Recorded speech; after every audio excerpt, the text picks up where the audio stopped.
बाबा ने कहा, जब भी योग में बैठते हो तो सिर्फ शांति में नहीं बैठना, वर्ष भी याद करना है।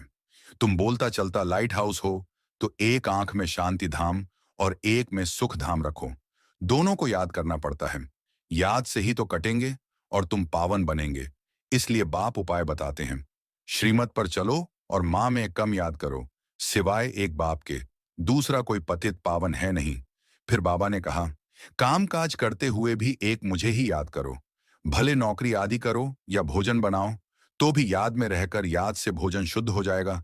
तभी तो ब्रह्मा भोजन की इतनी महिमा है। तुम हो रूहानी पंडे, सबको राय देते रहो कि एक बाप को याद करो तो शांति धाम चले जाएंगे। पहले सिविल आई बनानी है। जब तक क्रिमिनल आई जाती है तब तक तुम पतित हो। इसलिए अपने को आत्मा भाई भाई समझो, तो वह क्रिमिनल दृष्टि उड़ जाएगी। लास्ट में बाबा ने कहा, मैं 5,000 वर्ष के बाद फिर से आया हूं तुम बच्चों को हेल्थ वेल्थ और हैप्पीनेस का वर्ष देने। अभी तुम यह पुराना शरीर छोड़ेंगे और अमर लोक में जन्म लेंगे, तो वहां गोल्डन स्पून इन माउथ होगा। और अब सुनते हैं महावाक्य को विस्तार से। मुरली का सार मीठे बच्चे तुम हो। चैतन्य लाइट हाउस, तुम्हें सबको बाप का परिचय देना है, घर का रास्ता बताना है।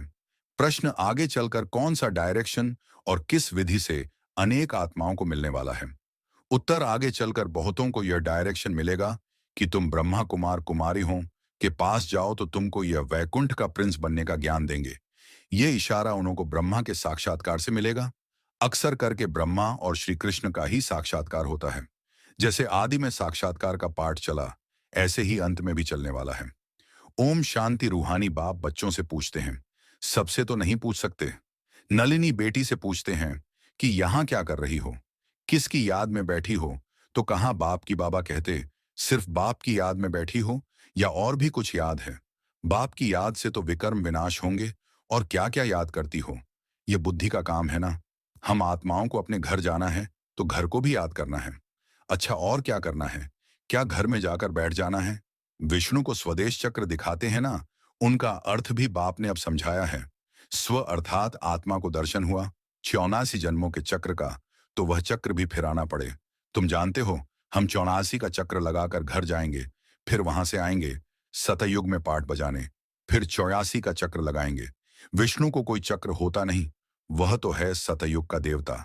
विष्णु पूरी कहो या लक्ष्मी नारायण की पूरी कहो, स्वर्ग कहो, स्वर्ग में लक्ष्मी नारायण का राज्य था। अगर राधे कृष्ण का राज्य कहते हैं तो यह भूल करते हैं। राधे कृष्ण का तो होता नहीं, क्योंकि दोनों अलग अलग राजा के प्रिंस प्रिंसेस थे, राजा के मालिक। तो फिर स्वयंवर के बाद बनेंगे। तो ये जो विष्णु को चक्र दिया है, ये चक्र है तुम्हारा। तो यहां जब बैठते हो तो सिर्फ शांति में नहीं बैठना है, वर्षा भी याद करना है। इसलिए यह चक्र है। बाप कहते हैं तुम लाइट हाउस भी हो, बोलता चलता लाइट हाउस हो। एक आंख में है शांति धाम, एक आंख में है सुख धाम। दोनों को याद करना पड़ता है। याद से तो पाप कटने हैं, घर को याद करने से घर में चले जाएंगे। फिर चक्र को भी याद करना है। ये सारे चक्र की नॉलेज तुमको ही है। 24 का चक्र लगाया है। अब यह अंतिम जन्म है। मृत्यु लोक में नई दुनिया को कहा जाता है अमर लोक। अमर अर्थात तुम सदैव जीते रहते हो, तुम कभी मरते नहीं हो। यहां तो बैठे बैठे अचानक मृत्यु हो जाती है, बीमारियां होती हैं। वहां मरने का डर नहीं, क्योंकि अमर लोक है। तुम बूढ़े होते हो तो भी ज्ञान है। हम गर्भ महल में जाकर प्रवेश करेंगे। अभी जाते हैं गर्भ जेल में, वहां तो गर्भ महल होता है। वहां पाप तो करते नहीं, जो सजा भोगनी पड़े। यहां तो पाप करते हैं, जिस कारण सजा भोग कर बाहर निकलते हैं तो फिर पाप शुरू कर लेते हैं। यह है पाप आत्माओं की दुनिया। यहां तो दुख ही होता है, वहां दुख का नाम नहीं। तो एक आंख में शांति धाम, दूसरी आंख में सुख धाम रखो। भल तुम जन्म जन्मांतर जब तब आदि करते आए हो, परंतु वह ज्ञान तो नहीं है, न वह है। भो उसमें कोई युक्ति भी नहीं मिलती कि तुम ऐसे सतो प्रधान बन सकते हो। कोई भी नहीं जानते, बस सुना है श्री कृष्ण। भगवान उवाच देह सहित, देह के सब संबंध छोड़। यह गीता के अक्षर हैं जो पढ़कर सुनाते हैं। ऐसे नहीं कहते कि तुम ऐसे बनो, सिर्फ पढ़ते हैं कि भगवान ऐसे कहकर गया था जब आया था पतितों को पावन बनाने। सिर्फ गीता में परमपिता परमात्मा के बदले श्री कृष्ण का नाम डाल दिया है। अब श्री कृष्ण तो रथी है ना, उनको रथ चाहिए क्या? वह तो खुद देहधारी है। श्री कृष्ण का नाम किसने रखा? जैसे छठी होती है तो नाम सबके पढ़ते हैं बाप को, तो सिर्फ शिव ही कहा जाता है। तुम आत्माएं जन्म मरण में आती हो तो शरीर का नाम बदलता है। शिव बाबा तो जन्म मरण में आता नहीं, वह ससदेव शिव ही है। बुरी बिंदी जब लिखते हैं तो कहते हैं शिव बिंदी आत्मा तो है। बिल्कुल सूक्ष्म आत्मा का अगर साक्षात्कार होता तो भी किसको समझ में नहीं आता। देवी को देख खुश हो जाएंगे। अच्छा फिर क्या प्राप्ति? तो कुछ नहीं, अर्थ नहीं, सिर्फ नौदा भक्ति की दर्शन किया तो उसमें ही खुश हो जाते हैं। बाकी मुक्ति, जीवन मुक्ति की तो बात ही नहीं है। वह है सब भक्ति मार्ग। यहां यह है ज्ञान मार्ग। यहां अक्सर करके साक्षात्कार होता है। ब्रह्मा का फिर श्री कृष्ण का होगा। कहेंगे इस ब्रह्मा के पास जाओ तो तुम कृष्णपुरी वह वैकुंठ में जाएंगे। लक्ष्मी नारायण का भी साक्षात्कार हो सकता है।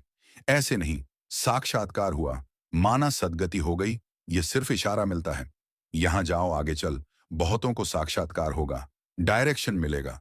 तुम्हारा त्रिमूर्ति भी अखबार में पड़ता है, ब्रह्मा कुमारियों का नाम भी पड़ता है, तो ब्रह्मा का ही साक्षात्कार होगा कि इनके पास जाने से तुमको यह वैकुंठ का प्रिंस बनने का ज्ञान मिलेगा। जैसे अर्जुन को विष्णु का और विनाश का साक्षात्कार हुआ। बाप कहते हैं तुमको कमल फूल समान बनना है, परंतु स्थायी तो तुम नहीं रहते हो, इसलिए अलंकार विष्णु को दे दिए हैं, नहीं तो देवताओं को शंख आदि की दरकार है। क्या मुख से सुनाने को शंख ध्वनि कहा जाता है? कमल का राज भी बाप समझाते हैं। तुम ब्राह्मणों को इस समय कमल फूल समान बनना है। गदा है 5 विकारों रूपी माया को जीतने की बाप उपाय बताते हैं। माँ में कम याद करो तो तुम्हारे विकर्म विनाश होंगे। श्रीमत पर चलकर पतित पावन बाप को याद करो। दूसरा तो कोई पतित पावन है नहीं, सिवाय एक बाप के। बाप कहते हैं मुझे बुलाते ही इसलिए हैं कि हम सबको इस शरीर से छुड़ाकर पावन दुनिया में ले चलो। तो बाप ही आकर सब आत्माओं को पतित से पावन बनाते हैं, क्योंकि अपवित्र आत्माएं तो घर में वो स्वर्ग में जा नहीं सकती हैं। बाप कहते हैं पवित्र बनना है तो मुझे याद करो, याद से ही तुम्हारे पाप कटते जाएंगे, ये मैं गारंटी करता हूं। बुलाते हैं, हे पतित पावन, आओ हमको पावन बनाकर नई दुनिया में ले चलो। तो कैसे जाएंगे? कितनी सीधी बात बताते हैं। बाप की सहज नॉलेज और सहज बात है।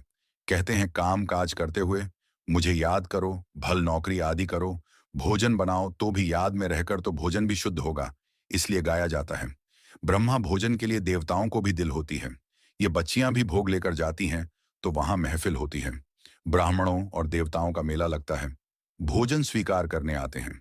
ब्राह्मण लोग जब भोजन पान करते हैं तो भी मंत्र जपते हैं। ब्रह्मा भोजन की बहुत महिमा है। सन्यासी तो ब्रह्म को ही याद करते हैं। वह हैं हद के सन्यासी। कहते हैं हमने घर बार मिल्कियत आदि सब छोड़ा है, फिर अभी अंदर घुस पड़ते हैं। तुम्हारा है बेहद का सन्यास। तुम इस पुरानी दुनिया को ही भूल जाते हो। तुमको फिर जाना है नई दुनिया में।